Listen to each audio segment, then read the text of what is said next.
அன்பு உள்ளங்களுக்கு காலை இனிய வணக்கங்கள்.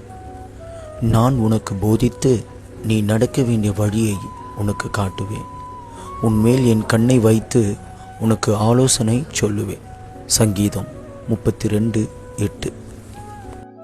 வாழ்நாள் முழுவதும் நமக்கு சொல்லிக் கொடுக்கவும், அதில் நம்ம தவறும்போது எப்படி வேண்டுமானா போகட்டுன்னு விட்டு விடாமல் நமக்கு வழிகாட்டவும், நாம் கவனம் தப்பி நடந்தாலும் நம்ம மேலே அவர் வச்ச கவனத்தை ஒருபோதும் தப்பிடாமல் தகுந்த ஆலோசனைகளை நமக்கு கொடுத்து வழிநடத்தும் நல்ல தெய்வம் நம்முடைய வாழ்க்கையில் இருக்கிறார் என்பதை மறந்துடாமல் தைரியமாக ஒவ்வொரு நாளையும் நாம் பயணிப்போம்.